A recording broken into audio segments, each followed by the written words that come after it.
So today I have the real pleasure of inviting Maria Lupita Gurule to the show. A very, very big welcome to you.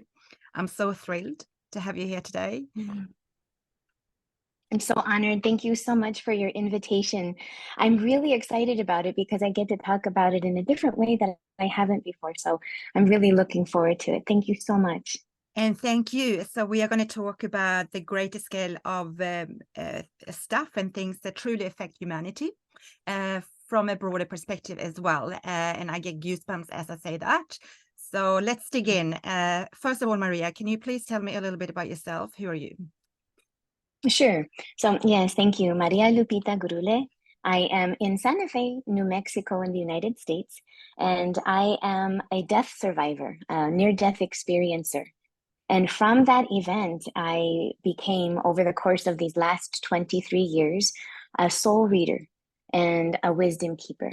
I work with people all over the world, giving soul readings and soul sessions to really help and assist people with their most inner self and being, and really coping with living life here on earth. Life is hard. And when we understand how life works, when we know how to work life, life works. And so that's really, truly my passion, is really helping me to, connect with people in that way. Mm-hmm. So you're obviously a medium and have spiritual gifts. But Yes. how did you have that as a child? Did you discover, how old were you when you first discovered your spirit? Yes, thank you. So I did have some experiences as a child. I was brought up in a really beautiful traditional Spanish Catholic way here in Santa Fe, New Mexico. But my parents were very open. My mom grew up partially in San Francisco while also here in Santa Fe. There's a deep, deep connection to spirituality. And so my parents were a seeker. Also here in New Mexico, we have an ashram. It is the hacienda of Guru Ramdas. And my father actually got to meet him and was one of his mentors there. My father had several mentors in his life. So not only did we have the traditional, Catholic upbringing, but we also were very open. So for a perfect example, on my baptismal day, not my baptismal, excuse me, my first Holy Communion we had with my two cousins. But also right after, the very traditional church and ceremony, we actually had a gathering of family, and they opened sacred space. We had a family friend who was a kahuna out of Hawaii and lived here, and was actually opened up sacred direction. And so it was, an interesting balance between the two. So I had that instilled within me, but I had a lot of experiences. My father was going to university for bilingual education, Spanish and English. And so he had an internship in Mexico, and we were able to spend about 3 to 6 months in his internship while we were in Mexico. But I had experiences of being even in what's called Teotihuacan. It's the pyramids there in Mexico. And my mom recalled me having, these really incredible experiences as a child, and telling her that was the temple of the sun, Templo del Sol, and that as if I had an innate knowing already. So I had experiences growing up, but as I grew older, I was not going in that direction. It was the traditional societal role. I got married, I had the 2 kids, we had the house, the white picket fence. And I was really resistant to going in any, really intense spiritual direction, even though it was really deeply within me. So I had my first child, a really difficult experience, had my second child, and that's when I had my NDE. And so all of these gifts really flooded forward after that near-death experience. And it happened on the day that she was born, not because of her birth, but I had, because my pregnancies were so difficult, we had a planned tubal ligation. And so I ended up having preparation for surgery that I had complications to the preparation of surgery.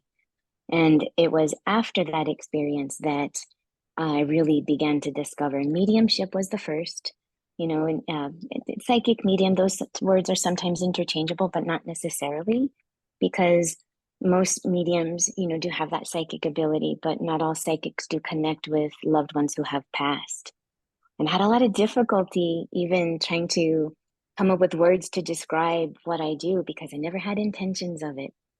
So it was a lot of my understanding after my NDE to really come to terms of what had happened and what was occurring to me and why I was sensing all of these things. Wow, amazing. And when you had your NDE, do you remember the experience? Did you have the unconditional love, the light, peace? I did. I sure did. I had one of the most incredible experiences. So it was because of a spinal block that my lungs and my heart stopped, and I was en route to the into the operating room for the planned tubal ligation. So it was a planned surgery, but it was through the spinal block. So I was never put under anesthesia. I had a reaction where my lungs and my heart stopped because of the spinal block. The signal wasn't getting to the brain. And but when I crossed, I had a most amazing experience, first and foremost, with my upbringing. You know, I saw the Blessed Mother. I also had an experience of seeing, you know, also with the Christ consciousness, Jesus behind her. But it transformed into this entire experience as though I had an entire eternity in preparation for my return. So I didn't want to come back. And I was given this process to be able, or this allowance of my own life review, being able to understand circumstances that occurred while in life, to understand things that had occurred to me, to heal, you know, any kind of victimization or anything such as that, to be able to transform into this pure understanding of pure love. You know, so I was given that experience just as though anyone would have crossed over.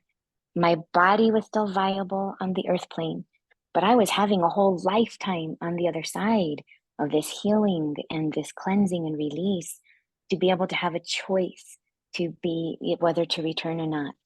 And so I worked with many different beings on the other side through this process and was given some of the most incredible views of what our earth looked like from that cosmic place, this most beautiful valley of these rolling hills. There was a particular one that I was shown, like this valley of flowers and every color that you could possibly think of, you know, so every color of red, but every color was different, every flower was different, and it was just in this most incredible sea. From the distance it looked like there were these magnificent galaxies so close, and with these beings that I was with, these light beings, you know, being told that this is like our soul group, and these were all of the souls in humanity. And when I finally was able to get to the place of this release, the cleansing, the healing, and then to see the bigger picture of what Earth actually is, what we're going through, what we're meant to be, I had this most incredible excitement of like, wow, what a gift, how incredible. You know, this is something that we choose, that we want to be here. And so through all of that chance of transition for the understanding to really gain soul tools, then I was able to, I want to come back. And in that moment, it was the realization of there's purpose, there's a reason that the greater part of ourself is safe at home, at rest on the other side. But we are here for very specific reasons to apply, you know, these soul things. And most importantly, at this time on the earth, for this great change.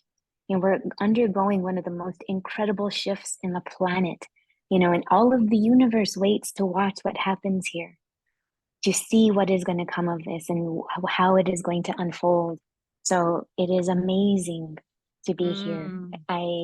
Yeah. It is a gift to be here when we're racing to higher frequencies and stepping into the fourth, fifth dimension, and you know, the awakenings that's taking place, healing, unconditional love, finding your life partner, working on your mission. What have you got from your mediumship? We as a human being, how will the humanity be changed in, let's say, when we are in the fourth, fifth dimension? Have you got any pictures, or clear ideas how we as human beings will feel. Will we operate from our hearts more than our egos? Can you give me a brief or a description of what information you have got? Absolutely. So it is, we are in the middle, and we've already begun. That has been a process that has been occurring, and that we are truly here to transition, as you said, from that third density, heavy energy. And most of us are right in between, we went through a phase of this third density heaviness in transitioning into this fourth density where we're connecting to soul. So in this third density, we don't even recognize. We know that there's just life and struggle. And then part of us comes to the place of there's something more, there's something greater. And then that initiates that seeking phase. So the 4D is where we discover soul inside. And soul and spirit are I know that they've been used interchangeably, but they're different. That spirit and soul are two vibrations. A soul, we are the soul piece. We are an eternal piece of consciousness in this eternity. And as this soul that is within these physical bodies, that we are here to become what I call a soul and spirit fused being. Spirit is this other vibration, this new quality and energy that we are entering into in this fifth density vibration. And so as for people within the 4D, we begin to release the imprints that were created in the 3D, the pain, all of these struggles, the suffering, sacrificing, settling, succumbing. That is the world and the energy. So right now, on this earth, we are literally experiencing two realities. Half of the population is immersed in this density, very dark, and we know where we're at by how it feels. And then majority of us are in between, making this transition, the bridge over into this fifth density. This fifth density energy is about the spirit. It is about understanding that we are in the third density, separate, alone. So all of the S's, separate, settling, sacrificing, suffering. But in this fifth density, it is about unity, oneness, that our consciousness is part of a greater whole. It is that sea of flowers that I saw in that valley, that we are all inter and intra-connected. We suffer when we think we're separate and alone. But when we finally bridge over into this soul alivened, then we recognize there's even something even greater. And as we seek the fourth density, we seek, and it tends to take us outside of ourselves. And when we finally arrive there, we enter into the place we've always been looking for, inside. So when we arrive to that, is everything I've been looking for has been here all along. And now I can fuse with it and understand unity, oneness, connection, cooperation, collaboration, where life is really truly collaborative. Mm-hmm. The universe is efficient. It conspires in our favor as long as we are in this place of understanding what that is. So yes, and that fifth density is about understanding that I would never cause harm, because to do so would only cause harm to myself. Mm-hmm. I don't see anyone as separate or outside of myself. That we do see that there are these interweavings, that we are all here as one greater whole. And that as we do that, we bring in that love, that unconditional love, compassion, and then we tap into creativity, where we're in pure creation. So this new earth, with these two realities that are coexisting, the more people are able to understand that I carry a piece of what I call the undilute absolute. It is a God spark. It is and it's not even a thing. It's like a portal that connects you to everything. When we understand that, then the world becomes different. The most incredible thing, though, is that I'm finding that it's like, I'm saying physics, But this way of being and existing in this fifth density is completely in opposition, which is ironic, of this third density. Third density is all the opposition, all the things that are opposite, separate. We do see the majority of the good and the bad as being two opposing forces. But here we see that it's actually one, that it's a spectrum, that they're not separate, that the dark is actually a spectrum also of the light, and it all serves. And we're all somewhere in between. Yeah, it's a lot, Beautiful. but yeah. And I think the third is all about being ego operated, and then fifth dimension is all about being heart connected. So we had to rebuild the whole society, all the systems, everything on planet Earth has to be rebuilt from scratch, because we had to build yes, in a 5D consciousness awareness. So what's in yes, 3D won't work in 5D, right? absolutely, absolutely. Because everything in the 3D, all of the systems, and one of the most incredible things that we're going through right now, we have to hold hope. We have to keep faith in that what we see, the potential of what we can be, is there and possible.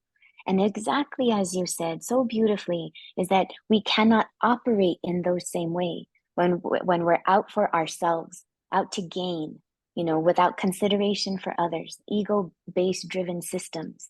And that's exactly what's happening. So the world right now is in this chaos because those systems are breaking down. And they Collapsing. need to Yeah. break down, collapsing, so that we can usher in these new heart-based, spirit-based systems. And when we are operating from the heart, we obviously will be very compassionate, equal rights, no judgment, food, water, no one should be hungry. Human Absolutely. basic rights. There's enough for everyone to thrive on this planet. There's no separation. Absolutely. Absolutely. And there will no longer be this sense of elite, that the top portion, has the majority, that the fewest of the people have the most.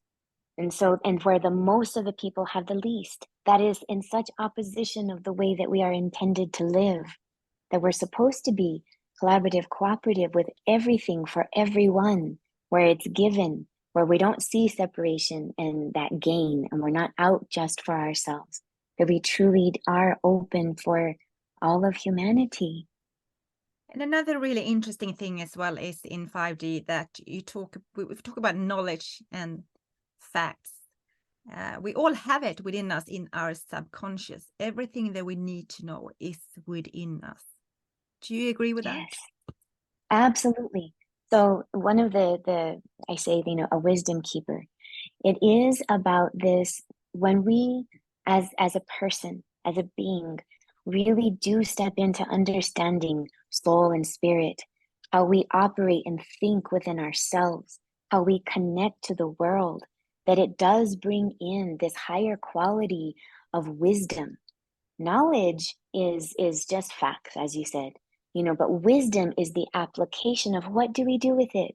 Is this a wise thing to do? And when we operate from the place of heart with wisdom, beyond knowledge, it is this deep connection into all that is. Now, every single one of us has these abilities to tap into, intuition. Intuition is the language of our soul.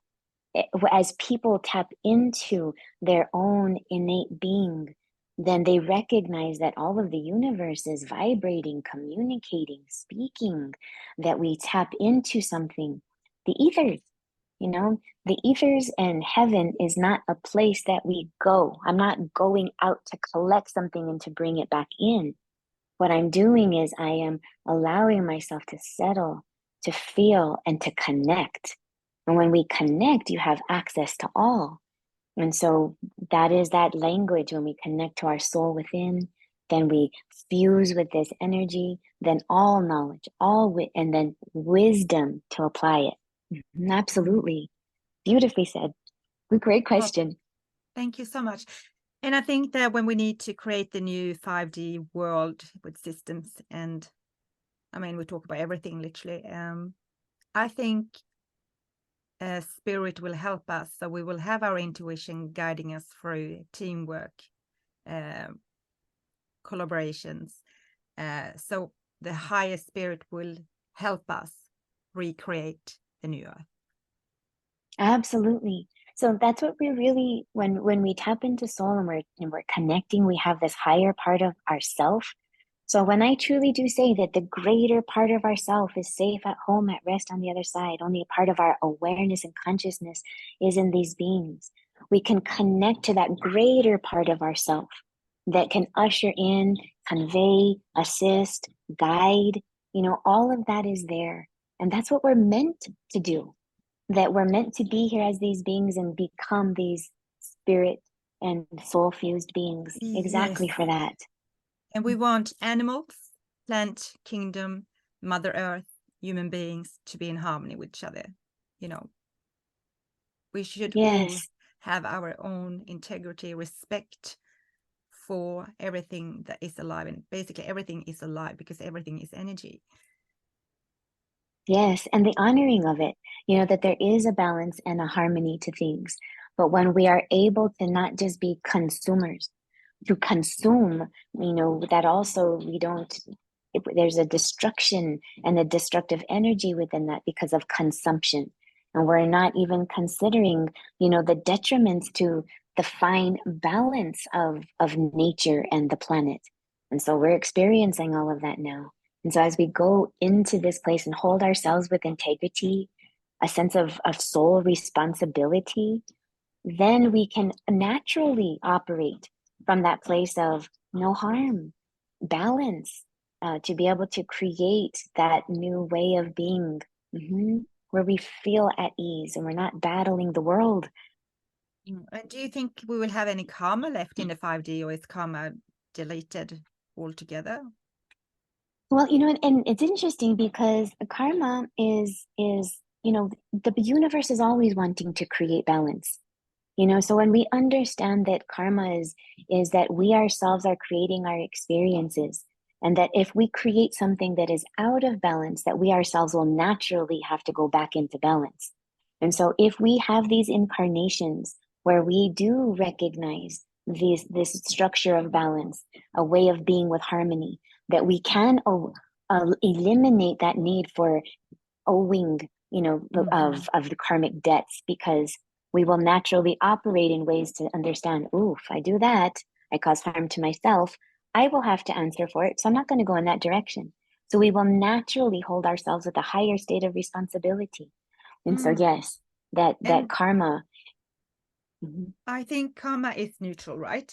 If you do bad things will come back to you. Do good things will come back to you.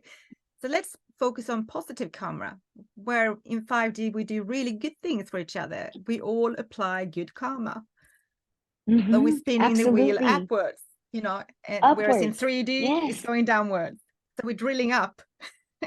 Yes. And I love that you said that, because we think that we're here and it's a straight line, that it's linear, that we start here and we end here. But it really is a spiral, and we're moving in a direction, and we either move backwards or move forwards. And it is truly exactly that we are a continuation, that even though souls are here incarnate on this planet, that many souls afterwards, part of the detriment too is that souls have been told that because of karmic debt, that they're bound to this earth realm. And so many souls are like, this is my last lifetime. I don't want to come back. I am done. There's even a sense of anger about it, because there has been this, this need of having to be pushed back into the human experience for all of this rebalancing, when then really indeed it doesn't have to necessarily be the case. Maria, we were talking about entering into the 5th dimension from the 3rd dimension. Have you got any time frame, how long time this is going to take for us to transfer over? That's such an interesting question, because one of the most incredible things that we must understand is that time does not exist in these other realms outside of our incarnations. Time is a function of the living. It's really strange. Time is a function of the living. which means that everything that is happening here on this earth plane, if we can imagine that it's all happening simultaneously. So our past, our present, and our future is all occurring simultaneously from the outside, okay? When we are in it, it is a very difficult thing because, again, we experience that linear experience. But there is this possibility of, we can collapse time, we can extend time. And what really does matter is, where are the people? Where are the souls and the minds of people that the majority of us can usher in and speed this process along? The more that each of us step into our own personal responsibility. When we do that, when we take personal care, making our own self the absolute priority of, instead of, the world would be better if only they would, we need to get rid of that thought. So we have to begin to think of, how can I make the world better? What can I do, feel, think, operate to make this world better? What can I do? So when every single person begins to shift into that place, then we can speed this process along. Right now, it is a really critical time because I've been asking the very question is, what time frame does this look like? Now, again, we can speed this process along that the more of us are able to attune. It is all happening right now, and it is happening exponentially, which means that time is collapsing even faster. So we feel the collapse of time. Time is moving so fast. I It's cannot believe. unbelievably. It's just going super duper fast. It's just like on a, bullet train.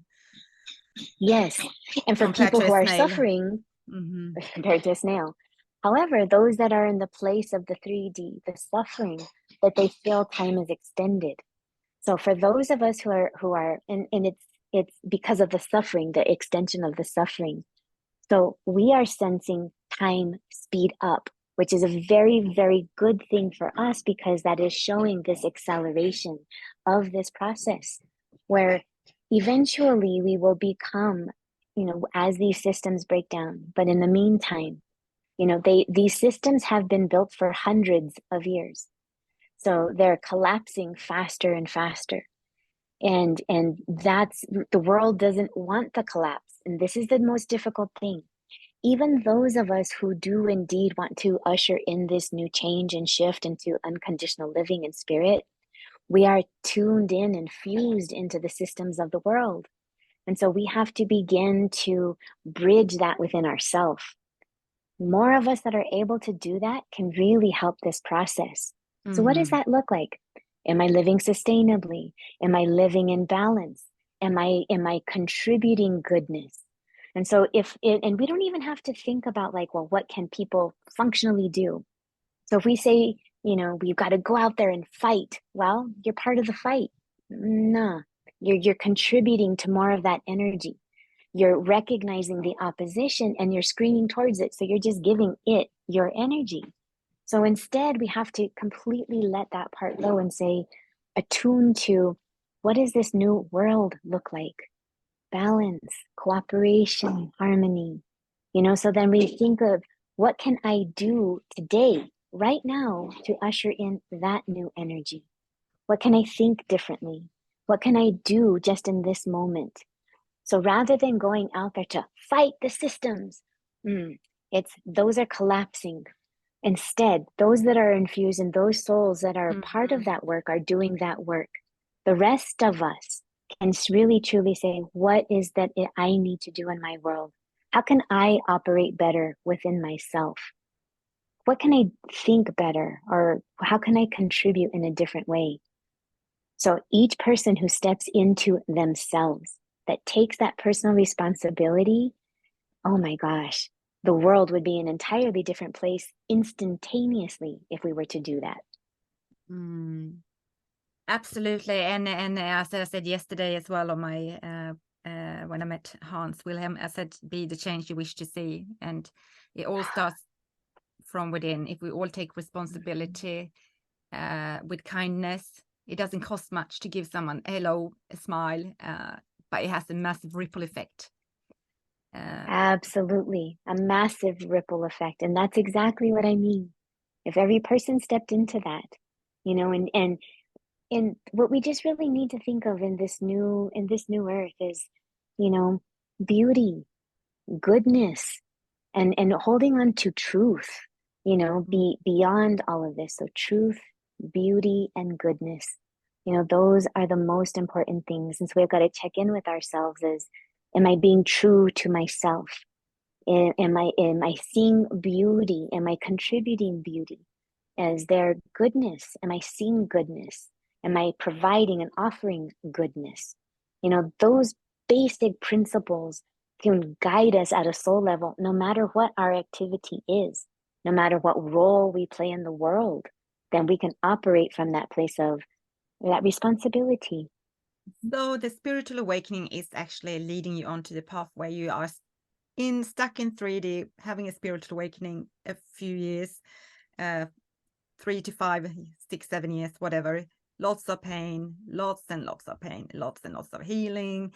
And then you come out of it and you start sort of embarking on your mission, heart mission. And then you're in the 4th, 5th dimension and you are completely changed. Absolutely. You are You know, awakened. And the one thing that I could do is that as we first seek, you know, when it doesn't feel good, we feel like we have something absent, we're missing something, that we're looking for something that we don't have. So in that 3D pain place, we begin to seek. As we seek, we go outside of ourselves to try to understand, and we do the whole healing, like you said, you know, 3 years, 6 years, 10 years, however long it may be. The one thing that I wish I would have known, and I pray that whoever may need to hear this can really help them, and we can shave about 10 decades off of our spiritual journey if we understand that that thing that we're looking for is here. If we understand that that one very thing that we think that we do not have, it's hidden in the most obscure place. And it's the one place we dare not look because we think, how could it possibly be there? I'm not good enough. I'm not good. Why? Well, it's hidden. It's hidden so deeply, and it's been buried by layers of pain, experience, perception. And so we seek and seek and seek only to bring ourselves to ourselves, our heart, our soul being here. So if we can begin from the place of understanding that, wait, that thing I'm looking for is hidden inside of me. I can go inside here and connect here, then my intuition and my soul speaks to me through my own language. Like we understand that, decades of being saved on this journey, so that we can arrive to that place and opening up to that spirit fusion. And what we need to understand as well with intuition is that if we have lots of thoughts, if our ego is constantly fueled with thoughts, I mean, we as a human being, I don't know how many thoughts, thousands and thousands of thoughts we have every day, but it's very, very hard for your intuition to be guiding you if you're constantly in your head. So you need to be in stillness, find the peace and quiet, and connect to yourself. And then your inner compass has all the answers you need to know. Yes. And what I call that is that, so in this 4D world, here so 3D, we're disconnected, haven't either, really don't recognize either. In the 4D world, we're connecting to soul. And in the 5D world, we're connecting to spirit, this fusion part. When we understand is that, so our heart is the entry place. This is the place where we're able to really attune in. And exactly as you said, the mind, which is not our brain, the mind is truly where spirit resides, lies, connects. This is like an ambient frequency. There's signals that are being bombarded through the whole universe. And it is our mind that must perceive. You know, so what are our perceptions? What is it that we're looking at? How do I see the world? What lens am I looking at? Most of us are looking through the pain lenses that I was describing. A hidden God spark within, above all these layers. But as these layers created, they create a lens that blocks our view. And you're absolutely right that Our thoughts is what has been confiscated. Our thoughts actually is access to that spirit, to intuition, to higher knowing, connection, and having that knowledge and then applying wisdom. That's the mind. So it's beyond mindfulness. Mindfulness is about being present and aware. You know, that's really good, but that's the first step, and that's the 4D step, I would say, mindfulness. And when we begin to embark into this fifth density, it's really about mind management. So when we manage our mind, we are active observers. We become hyper aware of, what am I thinking? What am I feeling? Is this serving? I must interrupt the thought. So mindfulness is, I'm aware of what I'm thinking doesn't feel good. Mind management is, let me change and alter my thought. Let me change my activity or do something different or question that belief that I have that is challenging me. And we begin to take ownership in moving in that direction. Mm-hmm. And you know, you were saying with all these layers you have, they sort of protecting you, that is also leading us to not be authentic and honest. We have masks, right? So by peeling Yes. off these layers, we become more and more authentic and true. Yes. And that takes a lot of courage, you know, to be able to release all of those layers. So it requires trust, it requires courage, it requires, you know, and that ability to hold on to that sense of self, knowing that this I know, this I can connect to, and then begin to operate in that place. Absolutely. Mm-hmm. But I think Great way people to say crave, that. thank you. I think people crave more being more authentic it's like it's such a big need for realness, honesty. It just seems like people are craving to have clarity. There's so much confusion. So if we can all dare to be authentic, our authentic self, that will have massive ripple effects as well. Because if I can be myself, you can be yourself. And Absolutely. Yeah, and to have the courage to move in that direction. And oftentimes we're bound to other people and what they think and what they feel and the woulds, the coulds, the shoulds, and then we're not having the courage to really live that authentic life. And so then we settle and then we begin to sacrifice ourselves, and that we're not living up to the fullness of ourself, you know, which is that part we're here to do. So yes, authenticity is the absolute key component to make sure that we truly do know ourselves, and that, you know, no one else could ever really truly give us that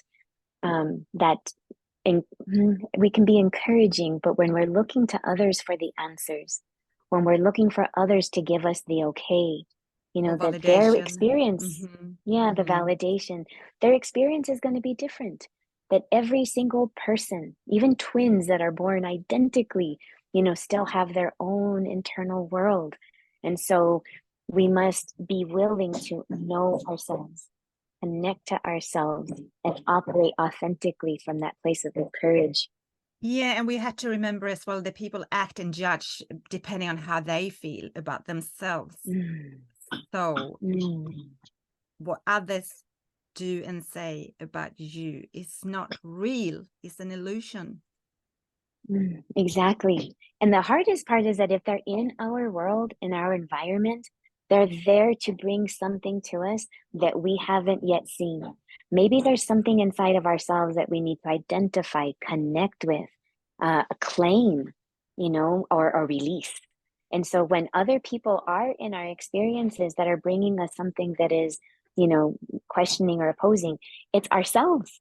You know, we're bringing that part of ourselves for this experience, for that, either the releasing or the reclamation, to reclaim that part or to let go of that part.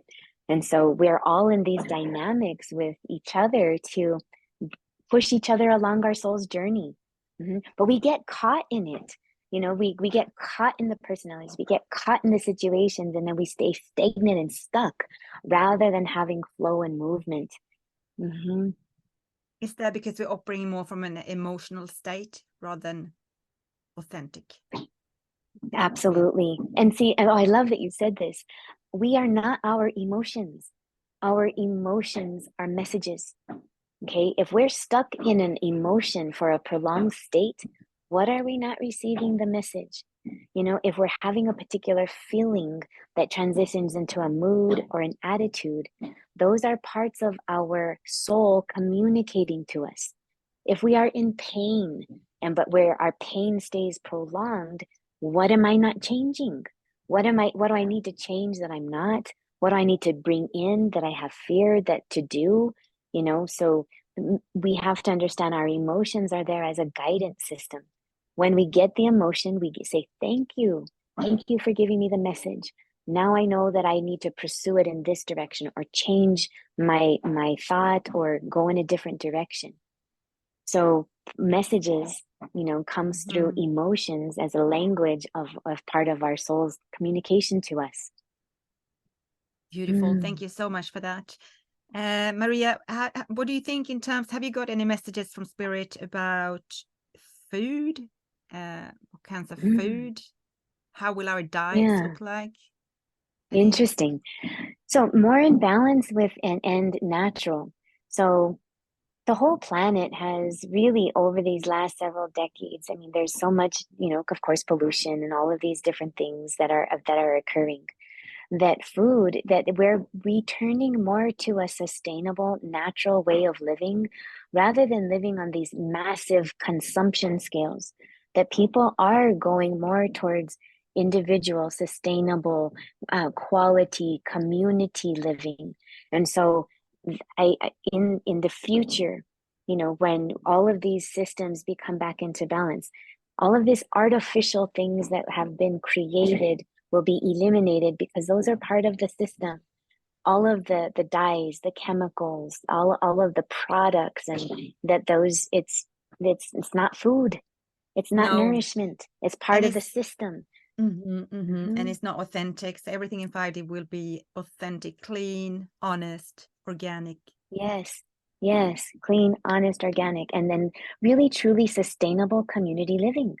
That rather than having these massive conglomerations of, you know, populations that are so dense with that are not sustainable, you know, that instead that they will be more balanced. There will be like a spread of humanity where sustainable living and people literally cooperating in new environments, really in nature, balance with nature, and utilizing the tools that we're given naturally.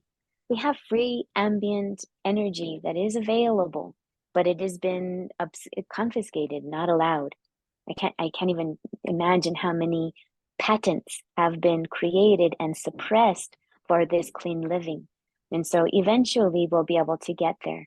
So there are so many innovative people around the planet that are working on this, you know, to bring clean water, food for all in sustainable ways.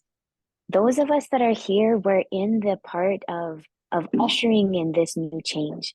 You know, the generation that comes after is going to be really about rebuilding. We're in the destructive phase, you know, which is all of the systems breaking down. That requires very, very powerful souls to be able to come and incarnate, to endure that level of energy as we're here while these systems are breaking down. And so there's this destruction phase. And so just like us, and you know, what happens on the greater scale also happens inside. So we go through this phase of like this, I call it the dismemberment. We feel like we're ripped apart as people in the 3D. And then we get to remember ourselves. We get to reassemble our parts with all the parts that are not broken. Coming back home. The earth coming back home. So the earth is doing the same thing. All of this intense weather patterns, all of these things, it's about trying to create restability. So the hardest part for us here who are in this phase right now are in the destruction phase, but are also there, we're rebuilding in it as well. So there are some rebuilding portions that are beginning to occur. And then the actual, once all the dismantling happens, you know, that phase will come next. And that's generation, that's in a generation to come. It seems like within this 3-generation piece, we'll be able to shift into something a little bit better, more sustainable.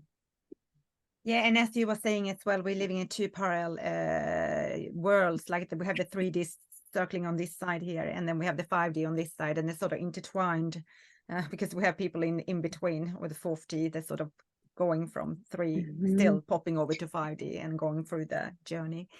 And in terms of population, do you think in 5D we will have less human beings living on planet Earth?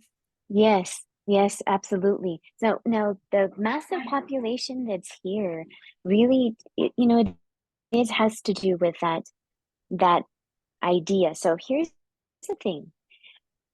If a soul has a belief that it must be bound and tethered to the earth plane to repay karma, it will do so. But if a soul identifies and realizes after their soul's journey on this earth plane incarnation, saying, I've completed my journey, I can be released from this earth plane. And then they can progress as souls through the universe. We are eternal. That we're not just bound just to, solely just to this earth plane here. That we're cosmic beings. And so many souls, the population will be reduced because not so many will feel the forced return for incarnation for repayment of karma. That's what has been happening. And it's also by design. Right now, I think, doesn't it? A lot of 3D karma. Oh, yes. Yes, absolutely. It is a lot of that 3D karma that is indeed currently occurring. And more souls are realizing that I don't need to do this. I don't need to be here. I don't need to endure pain in order to have my soul's, experience. That they actually can, have that soul experience, from other perspective. Yeah. I know that's complicated to describe, but yeah, it's a lot that's happening here. Yeah, it is. It's hopefully we have been very as clear as we possibly can to describe the process so people can understand what is happening and why we have so much chaos and why the 3D, why things are collapsing and why people are having a lot of fear and anxiety, depression. Yes, exactly. And that's the anxiety and the fear and depression we have to be really aware of. The greatest thing that can really assist us is really truly becoming what I call a sacred observer. If we can shift into a place of holding ourselves in a neutral place to be at a readiness to respond, and if we feel ourselves going into these places of, the anxiety, the depression, many of us, myself included, that we really have to work with it regularly, so it's not something that, everything works perfect when we're here. It's that there's still challenges. There are still things that do indeed occur, but we learn the skills and the tools spiritually, mentally, emotionally to be able to hold ourselves in a different way. That as those challenges are occurring, we have tools to be able to manage that are not going to take us down as bad as we were before. Right. So spot on. Yeah. Very, very, very true. And knowing that all the answers are within, and you can sort of empathize on how do I want to feel? Do I want to feel fear or love? It's my choice, responsibility. Yes. And that's why I love the sessions that I have, because it truly is about soul reading. Mediumship comes up, psychic readings comes up, Akashic readings come up, everything and anything that could ever possibly be does. Sometimes channeling, star being, starseed energy. And the difference is my passion is to be able to teach people exactly as you said. They have a most incredible God spark within. And my passion is to teach people how to really tap into their own intuition, how to hear their own inner voice, and to how to apply tools and techniques to be able to get there. Living is hard. This is why I say that when we know how to work life works. And it really does require all of these things that we're speaking of today. Yeah, understanding, having hope, knowing that there's something greater and more, you know, and having a choice. And if I don't feel good, rather than most people, they're instantaneous. I don't feel good. Somebody's to blame. I don't feel Mm-hmm. good. What's happening out there? So instead of, what's happening? And then they can work with themselves. Our true ability for any change in our experience is inside. If we begin to change the way we think, the way we feel, and the way we see the world, then the world becomes very different. And we'll say, the world changed. No, the world did not change. We changed. So the Mm-hmm. more of us that are able to tap into this is truly in where we are the ones ushering this new world. This new world is being created. Okay. It is already there. I need to be very careful here. It is already there created, but it is held like in this world that is like it's not fully solidified. So the more and more and more people gravitate towards it will become the reality. We're living the reality we are today because the majority of the world is attuned to that vibration. So the more of us that are tuned to a different vibration, we create that world. So the new world is being created, okay, as we attune to it. What am I Mm-hmm. thinking? What am I feeling? How am I operating in the world?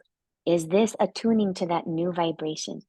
And then we can sense that there's a feeling of hope, a feeling of possibility, a feeling of like, oh, I'm not Passion, stuck in, excitement. yeah. Yeah. Oh, I got chills with that. Yeah, I do. I have goosebumps because that is that excitement that we can really truly tap into, that life can be so much more and it's meant to be. Mhm. Ah, love it, love it, love it. Time flies, Maria. It's It flies. gone so quickly. Is there anything else we should mention before we round up today? Hmm. I think the most important thing is that, so many of us, I loved one of your questions is what was the biggest fear? I spent some Mm, time on, that's the one. thinking that, yeah.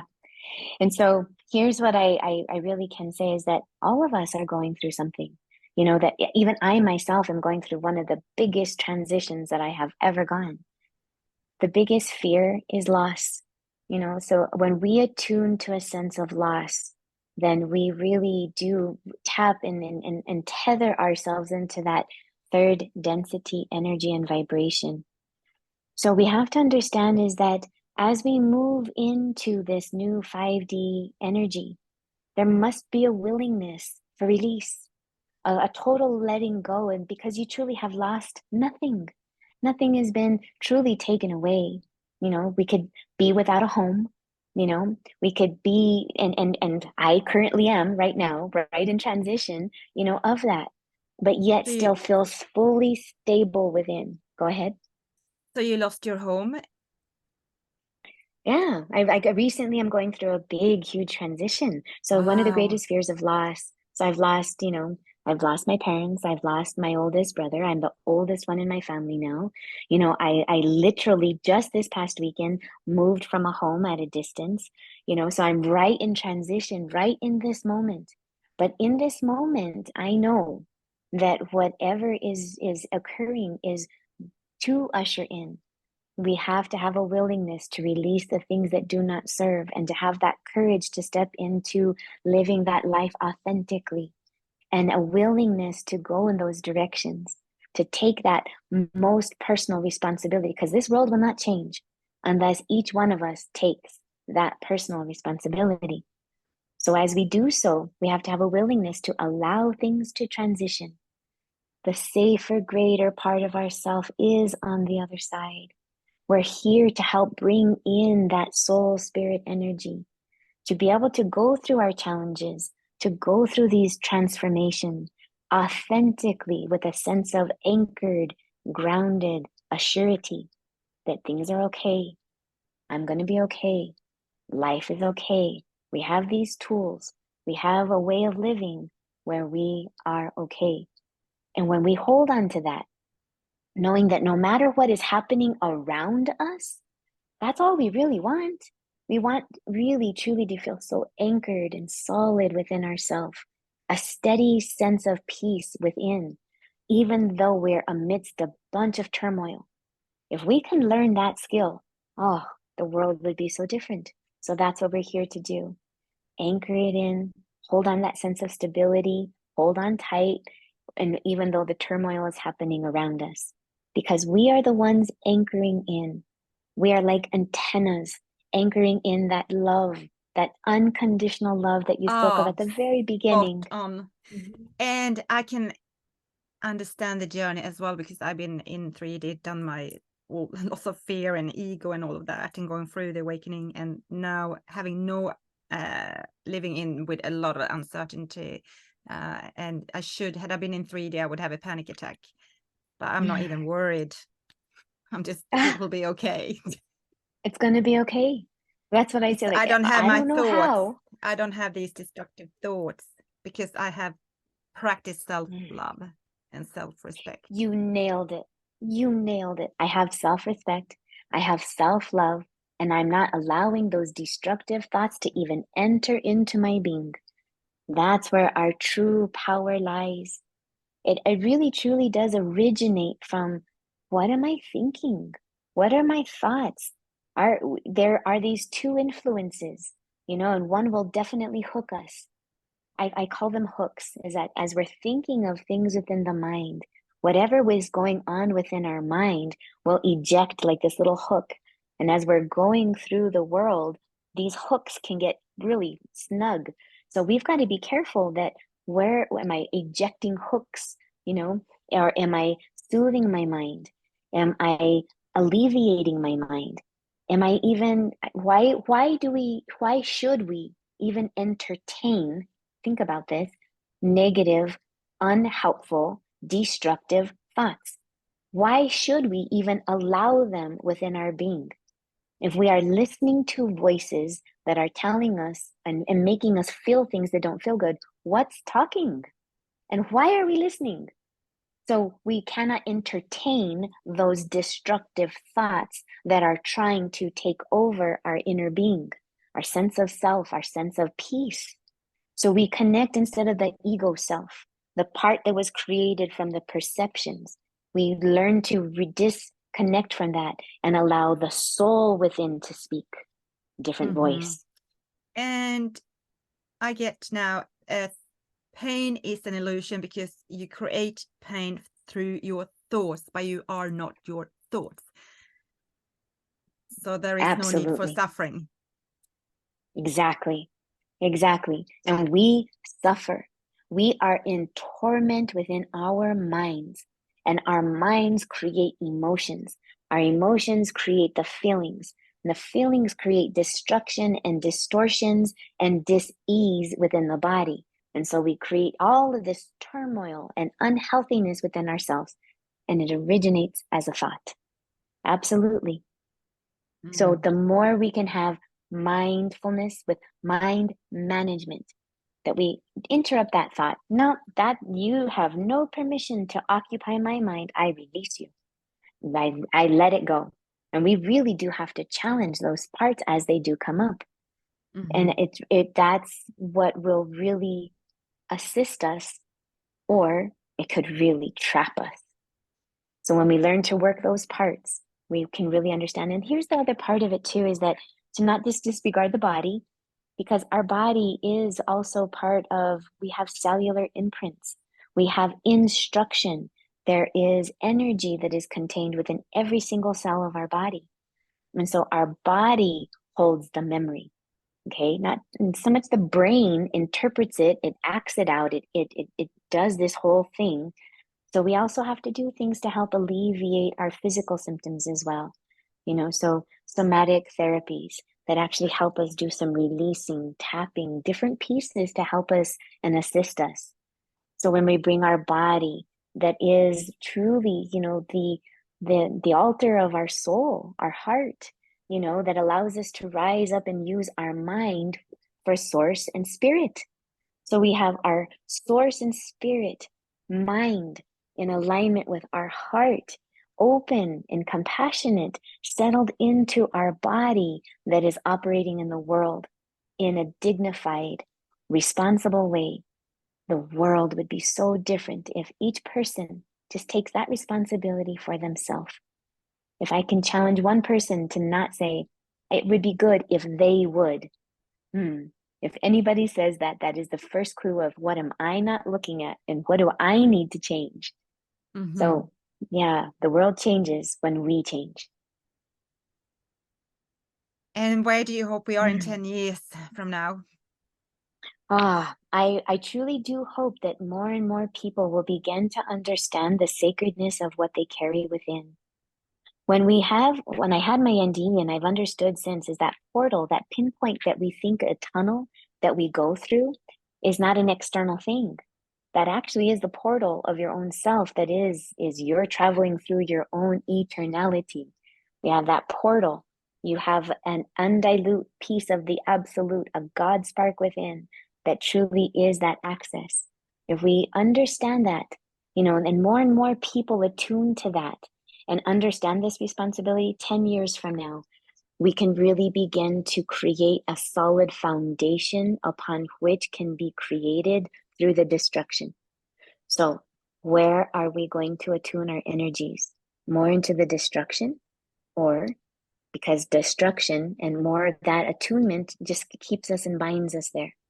So we must also have a willingness, not that we are oblivious to the world, not that we're ignoring the world, is that we are very aware that the world is indeed all there and all of that is indeed happening.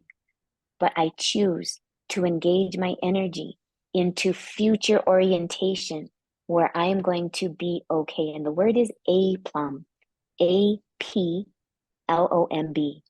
to be unshaken within. I want to stand in that place of aplomb, of being so solid within myself that the chaos and destruction doesn't affect. And that the more of us that do this actually will begin living in this newer vibration. We won't see and be so oriented towards the destruction. And because we're future oriented towards this sustainable way of living, we're creating it. So 10 years from now, I do see more souls awakening and aligning and ushering in that new energy and vibration in the hopes of what we are creating. Beautiful. Love it. So cool. I love it. And it's exactly 11:11 my time. Oh, wow. That's the confirmation from the universe. Bang on. Exactly. Thank you. Exactly. Right there. It's like these columns. I see the 11s as these two columns ushering in these new energies. So there we are. Brilliant. Absolutely brilliant. Fabulous. Love it. It's almost like we could do another episode and talk more. Let's do that. I would love that. Yeah, let's me too. do that. I think let's it'd be great. Let's just do it. Thank you so much, Maria, for coming today. Thoroughly enjoyed myself. Thank you. Thank you. Thank you so much, Viv. I appreciate the invite, and it's lifted my spirits, and I thank you. Doing great work in the world. Thank you for the invitation.